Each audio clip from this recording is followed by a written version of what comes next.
UP के हमीरपुर में BJP और एसपी पार्टी वर्करों के बीच हाथापाई हुई। पुलिस ने मुदाखलत की और कारकुनों को मुंतशिर करने के लिए लाठीचार्ज किया।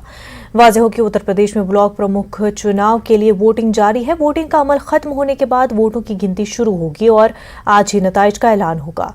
ब्लॉक प्रमुख चुनाव के लिए 1778 उम्मीदवारों ने कागजात नामजदगी दाखिल किए, जिसमें 68 के पर्चे मुस्तरद किए जा चुके हैं, जबकि 187 उम्मीदवारों ने अपने नाम वापस लिए। रियासत में ब्लॉक प्रमुख की कुल 825 सीटें हैं, लेकिन वोटिंग सिर्फ 476 सीटों के लिए होगी, क्योंकि 349 ब्लॉक प्रमुख बिला मुकाबला चुने जा चुके हैं। ब्लॉक प्रमुख चुनाव में बीजेपी के 335 उम्मीदवार ब्लॉक प्रमुख मुंतखब हो चुके हैं।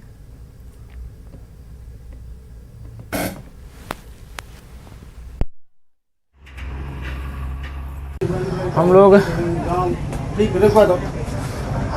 अपने क्षेत्र पंचायत सदस्यों को लेकर हमीरपुर ब्लॉक के अंदर आने ही वाले थे कि अमृतपुर गुमाश्रम के पास चंदन शुक्ला के आदमियों ने लगभग 50 से 60 आदमी रहे होंगे।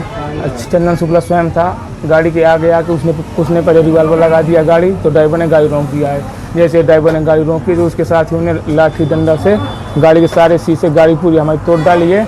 इसके बाद हमको गाड़ी के खींच के सब लोगों को, हमारे आदमी को मारा है, मेरा सर फट गया है और हमारे जितने भी बीडी सदस्य सबको जबरदस्ती गाड़ी में लेके अगवा करा के ले गए। हरियाणा में किसानों और पुलिस के बीच झड़प हो गई। किसान हरियाणा के वजीर मूलचंद शर्मा के खिलाफ एहतजाज कर रहे थे। झड़प का वाकया यमुनानगर का है। किसानों को मुंतशिर करने के लिए पुलिस ने ताकत का इस्तेमाल किया। पुलिस ने कई किसानों को हिरासत में भी लिया।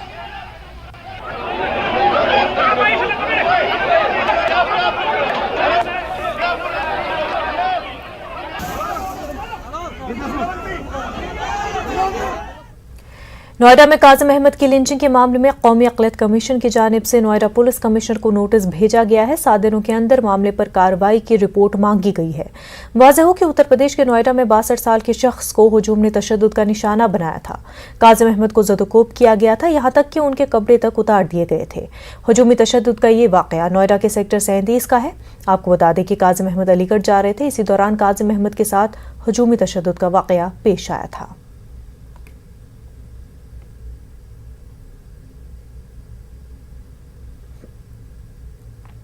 दिल्ली हाईकोर्ट के तबसरे के बाद यूनिफॉर्म सिविल कोड का मामला एक बार फिर सुर्खियों में है।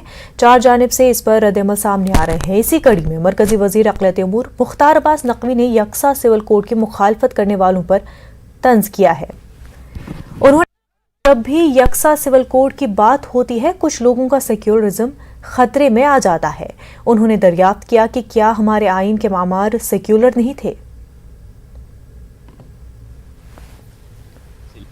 देखिए, मुझे बहुत आश्चर्य होता है कि जब भी कॉमन सिविल कोड की बात होती है, कुछ लोगों का सेकुलरिज्म खतरे में आ जाता है। जो हमारे संविधान निर्माता थे, बाबा साहब भीमराव अंबेडकर, जवाहरलाल नेहरू, पंडित जवाहरलाल नेहरू से लेकर के और मौलाना अबुल कलाम आज़ाद से लेकर के और मौलाना हसरत मोहानी से लेकर के, और एक लंबी श्रृंखला थी।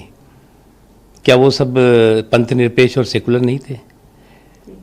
संविधान के अगर आर्टिकल 44 में ये डायरेक्शन दिया गया है कि राज्य जो है वो कॉमन सिविल कोड के लिए हालात को बनाए, तो इसमें किसी को क्या आपत्ति हो सकती है? अब एक चीज़, दूसरी चीज़, एक बात समझने की ज़रूरत है। कॉमन सिविल कोड की जब बात आती है तो लोग किसी एक समाज और एक किसी धर्म से जोड़ देते हैं। अरे भैया, कॉमन सिविल कोड आएगा तो हिंदुस्तान के 135 से 140 करोड़ हिंदुस्तानियों के लिए होगा वो, और इससे जो है वो किसी के धार्मिक, किसी के शैक्षणिक अधिकार थोड़ी चले जा रहे हैं। और जो लोग संविधान निर्माता थे, बाबा साहब भीमराव अंबेडकर से लेकर के मौलाना अबुल कलाम आज़ाद से लेकर के हसरत मोहानी से लेकर के सरदार पटेल से लेकर के जवाहरलाल नेहरू जी से लेकर के रफ़ी अहमद किदवई से लेकर के, एक लंबी श्रृंखला थी। वो सारे लोग दूरदर्शी भी थे, सारे लोग देश के भले के लिए सोचते भी थे, और उसी को लेकर के दिल्ली के नायब वज़ीर आला मनीष सिसोदिया मीडिया से खिताब कर रहे हैं। सीधा रुख करते हैं। उन्होंने डॉक्यूमेंट समन किए, उसके बाद उन्होंने क्वेरी पे क्वेरी लगाई, और इन सारी क्वेरीज और 3000 डॉक्यूमेंट्स को पढ़ने के बाद केंद्र सरकार की बनाई हुई जांच समिति इस नतीजे पे पहुंची है कि दिल्ली सरकार में, केजरीवाल जी की सरकार ने बसों की खरीद में कोई घोटाला नहीं किया, केजरीवाल जी की सरकार ने बसों की खरीद में ना तो कोई घोटाला किया है और ना किसी ने कोई ऐसा गलत काम किया है जिससे किसी को क्वेश्चन किया जाए या जिससे किसी को कोई नुकसान हुआ हो। भारतीय जनता पार्टी की केंद्र सरकार की रिपोर्ट में यह अब सामने आ गया है कि केजरीवाल सरकार बहुत ईमानदारी से काम करती है। उन्होंने 3000 डॉक्यूमेंट्स देख लिए, क्वेरी पे क्वेरी लगा ली, उसके बावजूद कोई गड़बड़ी नहीं निकाल पाए। उल्टे मानना पड़ा कि अरविंद केजरीवाल जी ईमानदार हैं, अरविंद केजरीवाल जी ईमानदारी की राजनीति करते हैं, अरविंद केजरीवाल जी की सरकार ईमानदारी से चल रही है, अरविंद केजरीवाल जी की सरकार जब बस खरीद रही है तो उसमें कहीं कोई घोटाला नहीं हुआ। अब ये भारतीय जनता पार्टी की केंद्र सरकार की रिपोर्ट खुद मानती है। आपको याद होगा कि इसके पहले भी भारतीय जनता पार्टी खूब शोर मचाती थी और फिर इन्होंने, केंद्र सरकार ने दिल्ली सरकार की 400 फाइलें खोज निकाली थी, 400 फाइलें मंगाई थी, समन की थी, और 400 फाइलों में एक एक पन्ना इन्होंने पढ़ा था और उसमें भी कुछ नहीं निकला, उसमें भी कुछ नहीं खोज पाए। आज डीटीसी की खरीद के 3000 डॉक्यूमेंट्स में भी कुछ नहीं निकाल पाए कि केजरीवाल सरकार कुछ गड़बड़ कर रही है। यह प्रमाण है, केंद्र सरकार की समिति की रिपोर्ट ये प्रमाण है कि केजरीवाल जी ईमानदारी की राजनीति करते हैं, भारतीय जनता पार्टी की तरह झूठ नहीं फैलाते, भारतीय जनता पार्टी की तरह झगड़े नहीं करते फिरते, काम करते हैं।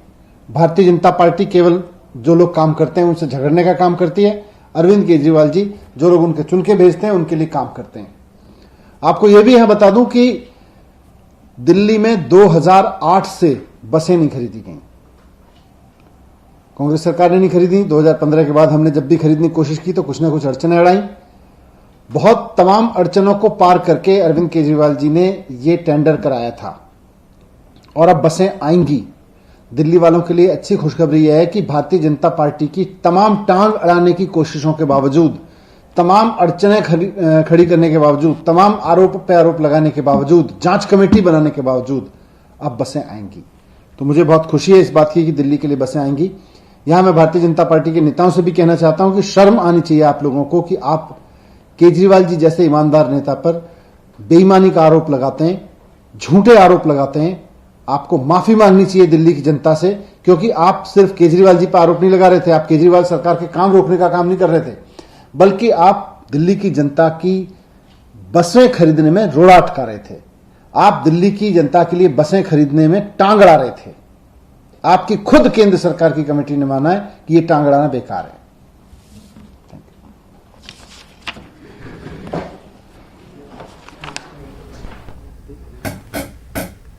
मनीष सिसोदिया मीडिया से खिताब कर रहे थे, दिल्ली हुकूमत की कामयाबियों और उसूलियाबियों को उजागर कर रहे थे, साथ ही बीजेपी सरकार को तनकीद का निशाना बना रहे थे। इस वक्त एक बड़ी खबर सामने आ रही है जम्मू कश्मीर से, अहम खबर है। आपको बता दें, कौमी शाहरा 44 से मुतल्लिक जानकारी सामने आई है। दरमांदा और इमरजेंसी गाड़ियों को गुजरने की इजाजत दी गई है। ताज़ा ट्रैफिक के लिए शाहरा को खोला नहीं जाएगा। मलबा हटाने का काम हनूज जारी है। सुबह से ही लगातार इस हवाले से आपको अपडेट देते आ रहे हैं और इस वक्त जो अहम खबर आ रही है, कौमी शाहरा 44 से मुतल्लिक जो इस वक्त खबर सामने आ रही है, दरमांदा और इमरजेंसी गाड़ियों को गुजरने की इजाजत दी गई है। हालांकि ताज़ा ट्रैफिक के लिए शाहरा को नहीं खोला गया है। मलबा हटाने का काम अभी भी जारी है। हमारे नुमाइंदे मजीद तफसीलात के साथ हमारे साथ जुड़ चुके हैं। बिलाल बाली, आप मजीद तफसीलात बताएं। मुनाजा, देखिए जम्मू श्रीनगर कौमी शाहरा पर जो कल से जो शाहरा बंद है जी, तो अभी की ताजा सूरत हाल ये है कि जो दरमांदा मुसाफिर, सबसे पहले बात है कि इमरजेंसी जो एम्बुलेंस थी या जो भी इमरजेंसी ड्राइवर थे उनको किया गया। उसके बाद जो दरमांदा गाड़ियां मगरकोट के दोनों एतराफ में, जहां पस्ती के दोनों एतराफ में जो फंसी हुई गाड़ियां थी उनको निकालने का काम शुरू है। और उसके अलावा रामबन के इलाके में और बानीहाल में भी जो गाड़ियां दरमांदा थी, जिसमें मुसाफिर गाड़ियां ज्यादा थी और मालबरदार गाड़ियां भी हैं, उनको निकालने का काम फिलहाल शुरू है। ताहम इस दौरान यह है कि जो ट्रैफिक पुलिस के एहलकारों से हमारी बात हुई तो उनका कहना है कि मजीद शाहरा को मुकम्मल तौर से बहाल करने में 1 से 2 घंटे का टाइम लग सकता है। उस वक्त तक किसी भी गाड़ी को जम्मू से श्रीनगर या श्रीनगर से जम्मू की तरफ चलने की फिलहाल इजाजत नहीं है। ट्रैफिक एहलकारों ने यह भी अपील की है कि जब तक ट्रैफिक पुलिस की जानिब से जारी की गई नई एडवाइजरी वो नहीं आ जाती तब तक तमाम लोगों से उन्होंने अपील की है कि वो शाहराह पर सफर करने से गुरेज करें, ताकि आगे जो जाम लगे या कोई और परेशानी में उनको मतलब दरमांदा होना पड़े, उससे बेहतर है कि वो सफर करने से गुरेज करें जब तक कि नई ट्रैफिक एडवाइजरी नहीं आ जाती है। तो शाहराह को बहाली का काम अभी भी जारी है, क्योंकि दो तरफा ट्रैफिक को चलाने के लिए शाहराह को मजीद उस पर काम अभी जो जारी है उसको वक्त लग सकता है। और ये ऐसी जगह है कि यहाँ पे स्ट्रेच थोड़ा डिफिकल्ट है। अगर एक तरफा ट्रैफिक के लिए रखा जाए तो बाद में किसी हादसे की मतलब वजह बन सकती है, हादसा हो सकता है। इससे बेहतर है कि एडमिनिस्ट्रेशन इस चीज को अवॉइड करने के लिए दो तरफा ट्रैफिक और उसको मजीद वो मतलब शाहराह को मजीद खोलने का काम अभी तक जारी है, और इसमें मजीद 1 से 2 घंटे तक का टाइम लग सकता है कि शाहराह मुकम्मल तौर से बहाल हो जाती है। और बहाली के बाद सबसे पहले तरजीह होगी जो दरमांदा गाड़ियां हैं, जो डिस्ट्रिक्ट रामबन, डिस्ट्रिक्ट उधमपुर और डिस्ट्रिक्ट अनंतनाग में इस वक्त दरमांदा गाड़ियां हैं, उनको ही निकाला जाएगा। उसके बाद जो है नई एडवाइजरी जारी होगी कि ट्रैफिक को कहां से कहां की तरफ चलने की इजाजत होगी। जी मुनाज़ा। बिल्कुल, मलबा हटाने का काम लगातार जारी है, मजीद 1 से 2 घंटे लग सकते हैं। बिलाल, बेहद शुक्रिया आपका। नेटवर्क 18 फेडरल बैंक संजीवनी गाड़ियां पूरे मुल्क में कोरोना वायरस से मुतासरा अजला में गश्त कर रही है। वैक्सीन की अहमियत के हवाले से बेदारी लाने की हमारी कोशिशों को आपकी तायद की अशद जरूरत है। आइए एक नजर डालते हैं कि संजीवनी गाड़ियां किन इलाकों में हैं।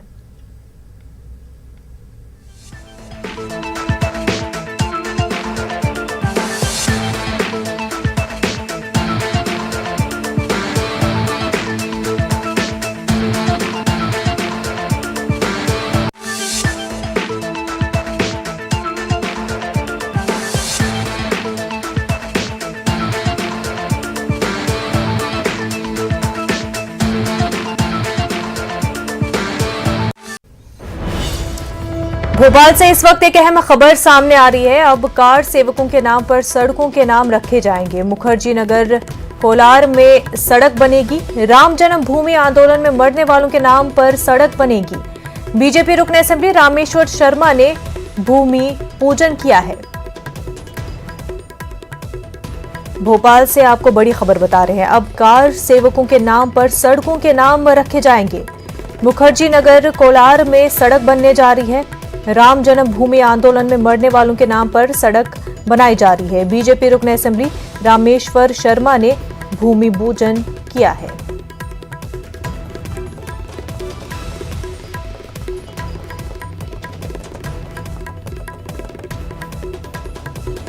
मध्य प्रदेश में बीजेपी का नया कदम, जहां पर राम जन्मभूमि आंदोलन में मरने वालों के नाम सड़क बनाई जाएगी। मुखर्जी नगर कोलार में सड़क बनने जा रही है और कार सेवकों के नाम पर सड़क रखी जाएगी। बीजेपी रुकन असेंबली रामेश्वर शर्मा ने भूमि पूजन भी किया। लड़ाई लड़ी, लाखों हिंदू इसमें शहीद हुए, इसके बाद भी हम हमारा राम मंदिर नहीं बचा पाए। हमने कोर्ट के दरवाजे खटखटाए, हमने नेहरू का दरवाजा खटखटाया, हमने इंदिरा का दरवाजा खटखटाया, हमने नरसिम्हा राव का दरवाजा खटखटाया, हमने राजीव गांधी का दरवाजा खटखटाया, पर किसी प्रधानमंत्री ने ना कहा कि अयोध्या में राम मंदिर बनेगा। एक सौभाग्य से हमारा प्रधानमंत्री नरेंद्र मोदी जी आए, सुप्रीम कोर्ट का निर्णय हुआ, अयोध्या में भव्य राम मंदिर का निर्माण शुरू हो गया। जिस तरह भगत सिंह पूजे जाते हैं आजादी के जश्न के लिए, ऐसे ही धर्म योद्धा पूजे जाएंगे राम मंदिर के निर्माण के लिए। शरद कोठारी, राम कोठारी का बलिदान जो 90 में मुलायम की गोली से हुआ था, जो 90 में कांग्रेस के इशारे पर हुआ था, जो मुस्लिम कट्टरपंथी के इशारे पर हुआ था, आज हम उनका बदला तो नहीं ले सकते, लेकिन राम के लिए जो प्राण निछावर जिनने किए हैं उन राम भक्तों को हम याद जरूर कर सकते हैं। भोपाल से हमारे नुमाइंदे मेहताब आलम बराह रास्त हमारे साथ जुड़ चुके हैं। मेहताब, कार सेवक के नाम पर सड़क बनाना और उनके नाम पर सड़क का नाम रखना, इसको किस तरह से देखा जा रहा है? मुनज़्ज़ा, इस सियासत को, वो सियासत जो उत्तर प्रदेश से शुरू हुई है, जहां पर जो है केशव प्रसाद मौर्य ने कल उत्तर प्रदेश में जो है वहां पर नाम का किया, उसी का एक अगला हिस्सा आप इसे मान सकते हो, क्योंकि भारतीय जनता पार्टी उसकी अपनी जो हार्ड हिंदुत्व की जो लाइन है उसी लाइन पर वो जा रही है। क्योंकि उत्तर प्रदेश में जो है असेंबली के इंतखाबात होने वाले और मध्य प्रदेश में भी जो है बलदियाती इंतखाबात और पंचायत के इंतखाबात है, उन सब को लेकर जो है भारतीय जनता पार्टी ने जिस तरह से जो है रामेश्वर शर्मा का जो बयान आया है, ये बयान जो है, क्योंकि रामेश्वर शर्मा प्रोटेम स्पीकर भी रह चुके हैं, तो उसी की नजरिए से देखा जा रहा है। क्योंकि भोपाल में जो है, जहां पर शरद जो है कोठारी और राम कोठारी के नाम पर जो है मुखर्जी नगर में 2 लोगों के नाम पर सड़क का नाम रखने का, और फिर उन्होंने इसके साथ साथ ये भी कहा कि पूरे मध्य प्रदेश में ऐसे वो लोग जिन्होंने बलिदान अपना दिया, कुर्बानी दी है, उनके नाम पर याद किया जाएगा। उसी तरह से याद किया जाएगा जिस तरह से आज़ादी के शहीदों को याद किया जाता है। तो इस तरह से ये समझ लीजिए, क्योंकि पूरे बयान में जो है रामेश्वर शर्मा का जो बयान है उसमें कांग्रेस और समाजवादी पार्टी दोनों को टारगेट किया गया है, क्योंकि उत्तर प्रदेश में मेन जो यह है अपोजिशन जो मुखालफत है भारतीय जनता पार्टी के सामने रहेगी, जो सबसे बड़ा टकराव रहेगा वहां पर कांग्रेस और जो है बहुत समाजवादी पार्टी के साथ रहेगी। तो यहाँ पर जो है उस पूरे नजरिए को देखने की जरूरत है कि सियासत से इस तरह के बयान से भारतीय जनता पार्टी को वोट जो है कितना मिल सकता है उसको समझने की जरूरत है। मुनज़्ज़ा।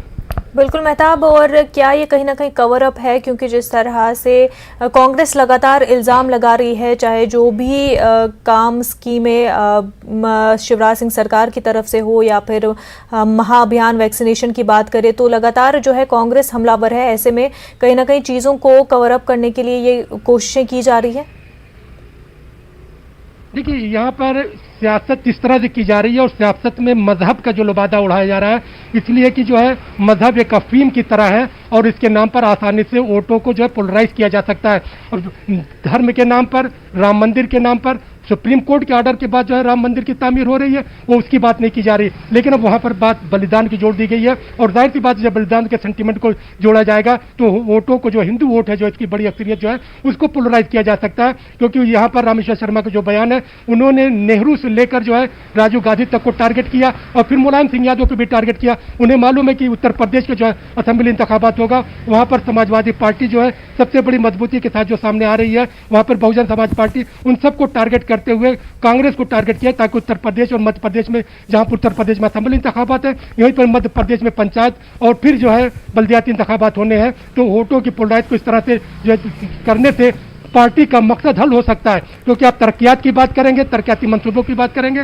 ग्रुप ऑफ मिनिस्टर के प्रोजेक्ट की बात करेंगे, तो वजीर आला शिवराज सिंह ने खुद अपनी मायूसी का और सदनिश का इजहार किया है। बिल्कुल मेहताब, बेहद शुक्रिया आपका।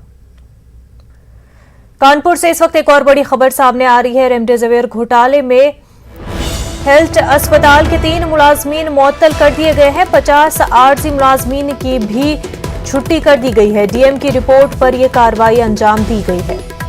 कानपुर से आपको यह अहम खबर बता रहे हैं। रेमडेसिविर घोटाले में हेल्थ अस्पताल के 3 मुलाजमीन को मुअत्तल कर दिया गया है। 50 आरजी मुलाजमीन की भी छुट्टी कर दी गई है। डीएम की रिपोर्ट के बाद इस कार्रवाई को अंजाम में लाया गया है।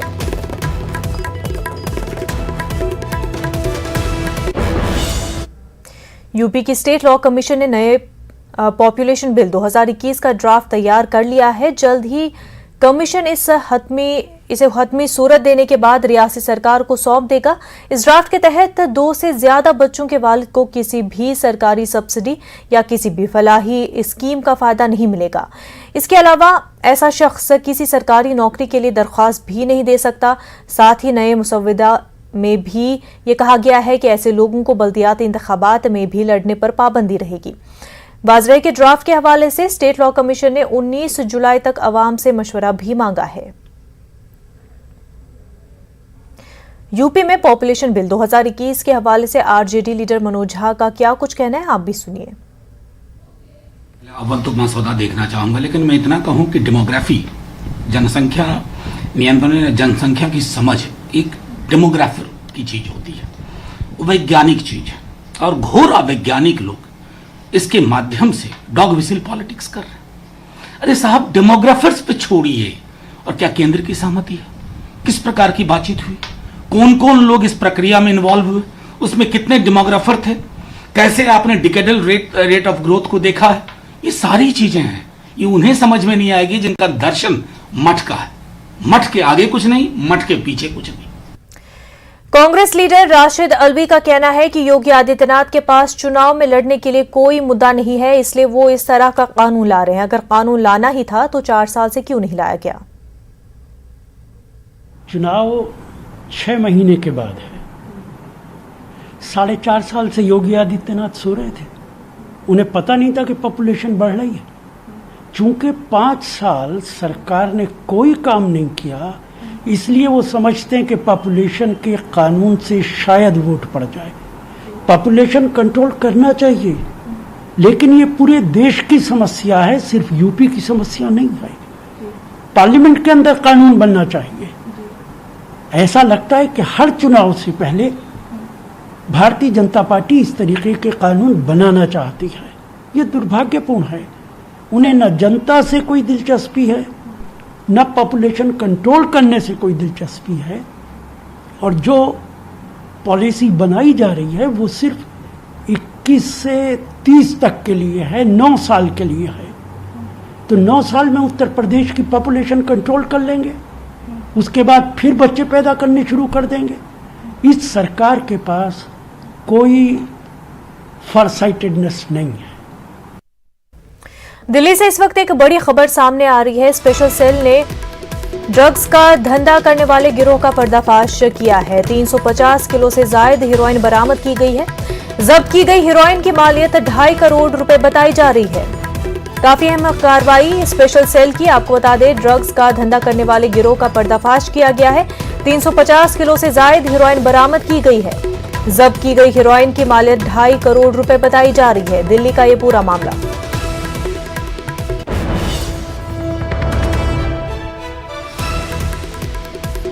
दिल्ली से आपको बड़ी खबर बता रहे हैं, जहां पर स्पेशल सेल ने ड्रग्स का धंधा करने वाले गिरोह का पर्दाफाश कर दिया है। 350 किलो से ज्यादा हेरोइन बरामद की गई है। जब्त की गई हेरोइन की मालियत 2.5 करोड़ रुपए बताई जा रही है। काफी अहम कार्रवाई स्पेशल सेल की, जहां पर ड्रग्स का धंधा करने वालों का आपको बता दें कि 2.5 करोड़ रुपए की मालियत का ये हीरोइन बरामद किया गया है। स्पेशल सेल ने यह अहम कार्रवाई अंजाम दी है। हमारे नुमाइंदे शंकर हमारे साथ जुड़ चुके हैं। शंकर, स्पेशल सेल ने काफी अहम कार्रवाई अंजाम दी है।